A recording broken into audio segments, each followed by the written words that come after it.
2006, nous avons, avec quelques collègues industriels bourguignons du bois, voulu réfléchir à l'utilisation de la technique de chauffe du bois à haute température.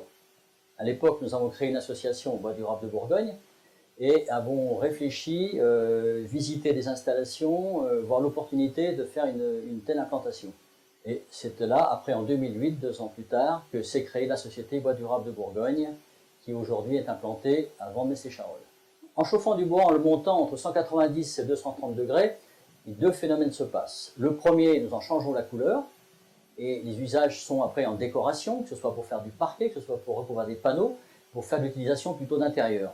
Et puis deuxième chose, en chauffant du bois, on en modifie la structure moléculaire, et à ce moment-là, on fait un bois qui est beaucoup plus durable. Et certaines essences qui aujourd'hui ne sont pas utilisables dans l'extérieur, comme le hêtre par exemple, le peuplier, le frêne, deviennent utilisables dans ces emplois extérieurs pour faire des lames de terrasse, pour faire du bardage, pour faire d'autres emplois. Et ça permet donc d'utiliser nos bois locaux plutôt que d'importer des bois tropicaux qui aujourd'hui sont chers, sont difficiles à avoir d'une part, et ça permet de valoriser également la matière première que nous avons dans notre pays, notamment en Bourgogne, qui est riche en forêt et en toutes ses essences.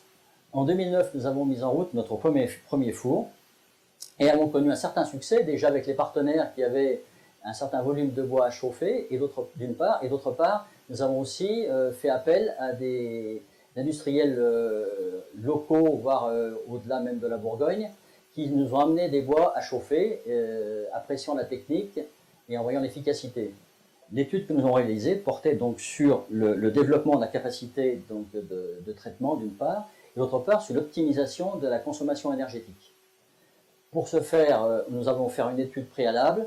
Cette étude, nous avons confiée à ARR, qui est le pôle études de l'ENSAM de Cluny, et nous avons fait appel à Bourgogne Innovation pour nous aider à financer cette étude.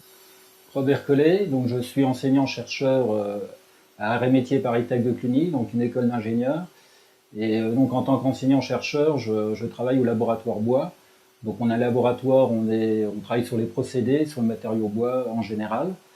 Donc en fait, la société Bois durable de Bourgogne m'a sollicité à un moment où ils étaient arrivés à saturation avec leur premier four et où finalement le prix de revient lié aux consommables était plutôt plus élevé que leur projet tel qu'il avait prévu à l'origine.